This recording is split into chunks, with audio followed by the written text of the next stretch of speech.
जीजा हो, ए जीजा मैनवा को गोली मार दे। ए जीजा जीजा हो पर कौन बहिरा सुनात नहीं के ना हम बराती ना जाए 5-6 वाली पेट हर गल बिहान से। अरे मानवा मर गइल मर दे ए बहिरा तुए समझाओ तेरे लो मानवा मर गइल तो बराती जाएगा बा जा जा इनको ले जाओ बराती। अरे ए जीजा मैना दीदी मर गई। का सॉरी मैना दीदी मर गई मर गई मर गई।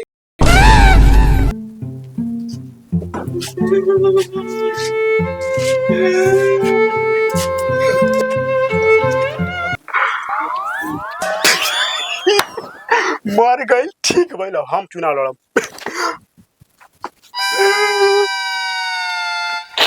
चला एकर गोष्ट मर गई जीव हलुक हो गई। जीजा अपना जबान पे लगाम दो।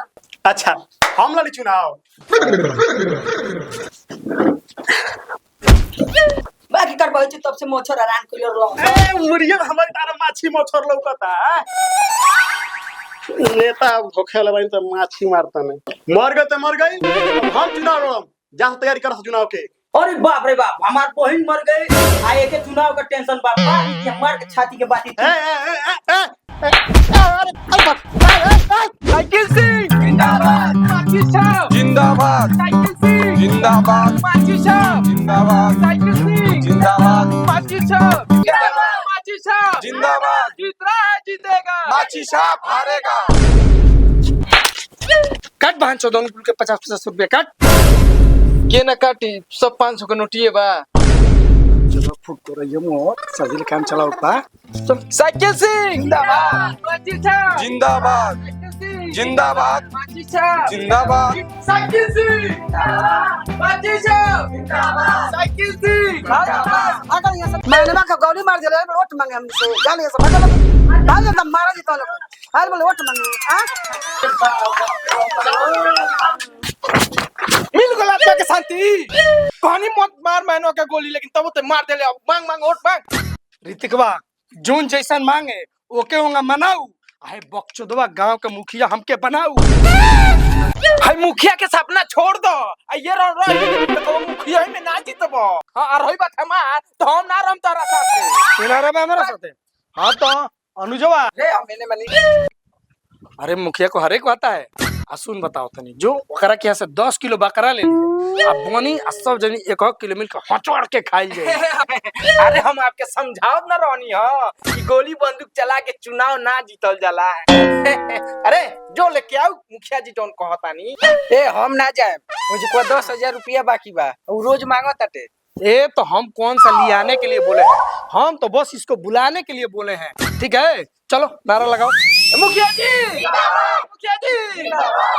साइकिल ए नेताजी तेरा सफाई लेम ना तो साप आग गाड़ी में काट ली और कई काटी तो चूसियो लेती बाकी जब बात तड़ी गाड़ी के बात चुनाव के चक्कर में तो मैनवा तो बहना फेर तोड़ तू का चाहत रह के चुनाव के चक्कर में हमरो लाश गिर जाओ वो साइकिल सिंगवा के डर के मारे ये बारी में आके आम के टिकोरा खाए के पड़ता। इतना बढ़िया हम कबार बेचत रहनी हो आई नेतागिरी के चक्कर में लिया के फंसा देलस हमके। अब मैनवा के मर्डर देख के हमार तो पूरा शरीर के खून झुरा गेल अब हमारा चुनाव लड़े का मन नहीं है जा तू ही चुनाव लड़। हम मोड़े थोड़े ना जाए जातन कौन बहिरा के समर्थन दे दे 400-500 में जा।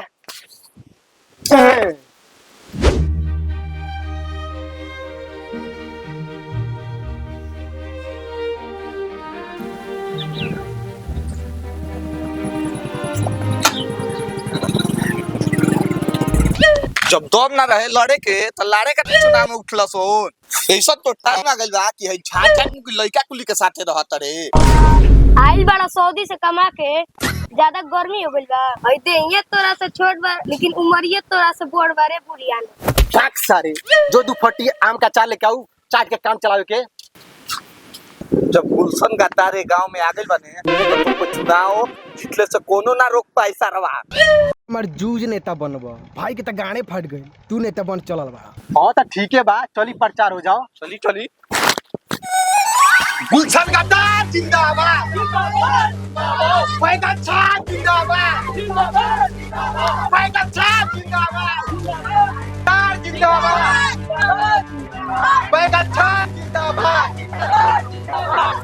जिंदाबाद बैगन छाप जिंदाबाद कौन माथा छोड़वा ढकेला सरे ए नेता छोड़ी छोड़ी चल जिंदाबाद जिंदाबाद भैया प्रणाम भूषण गद्दार बैगन छाप बैगन छाप कौनो इज्जत नहीं है काहे नहीं के इज्जत जब सऊदी के नोट फेंकाई ऑटोमेटिक इज्जत आई बैगन छाप बैगन छाप अरे प्रधान जी प्रणाम ठीक बानू बैठे के पूछते नहीं के प्रधान प्रणाम को सुननी हो कि गांव के गुलशन गद्दार आ गइल बा अच्छा सऊदी से कमा के ढेर रुपया ले आइल बा ए साला रुपया के कौन कौन रुपया तो हम बक्सा में कोच कोच के रख ले बकरा त किनाते नहीं के कोच के धइले बारो कहनी चली वोट मांगे साइकिल सी साइकिल सी माची साहब माची माची साहब साइकिल सी माची साहब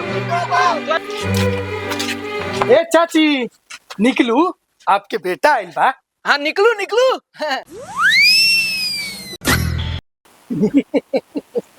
अच्छा ठीक बा ओटवा मिली अब भाग जा बेटी चुदऊ ना तो मारा मीटा से कपारे फाट जाई यही पर भोसड़ी वाला के 2 गोली ताक दी हाँ तो बाचल बा भगल फेंकिया सन चल चल चल साइकिल सी साइकिल सी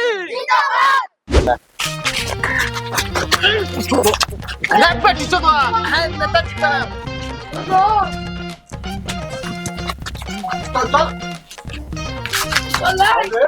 धक्का मुक्की मत करिए सब कोई पारा पारी डालिए हमार झाट टेंगे टेंगे कहाँ से आगिल बरे अरे ग मातारी गोल बिया नहीं हर त लेके चलिए नियर रोत रहला अच्छा आज आज बेटा है तोरी बहन करा करे हमरी कबर अपना बैठा दे पापा ये मादर चोद बा ना बेटा ई चाचा हूं चाचा नहीं बैठ बैठ तनी मार ले बेनी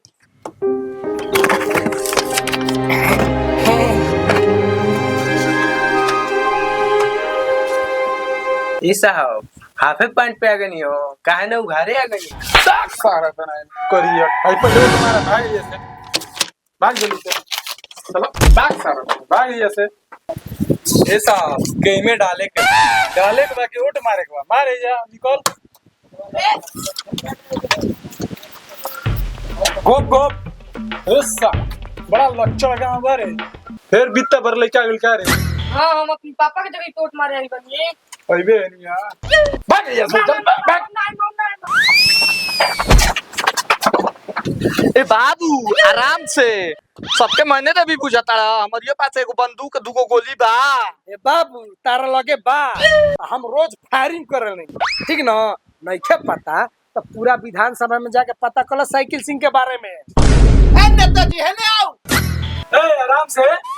वोट देवे आइल बा वोट दो ए चक्कर पकड़ करो तो मार के गुड़िया लाल कर दे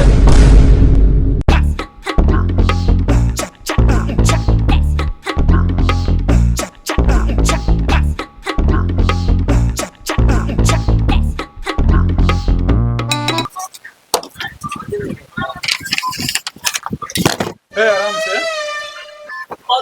मार के गणिया फाड़ दे हीरो के नाम तो वोट के गिनती चालू हो चुकल बाटे और पहिलका पेटी गिना गइल बा जोने में गुलशन गद्दार 500 वोट से आगे और साइकिल सिंह बस 1 वोट और एक तरह तीसरका पेटी के गिनती कंप्लीट हो गई और गुलशन गद्दार 1200 वोट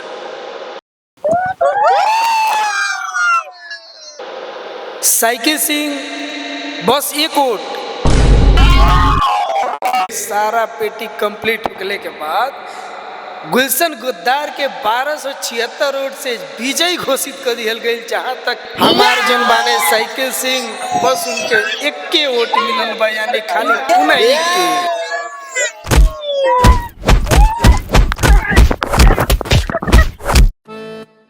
गुलशन गद्दार जैसा है गुलशन गद्दार जिंदाबाद गुलशन गद्दार जिंदाबाद गुलशन गद्दार जिंदाबाद गुलशन गद्दार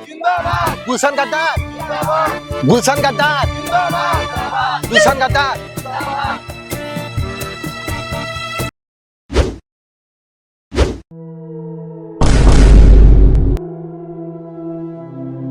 गोर लागत तनी कैसन बानी आप लोग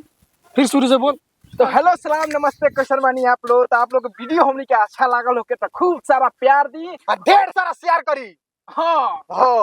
जय हिंद जय भारत।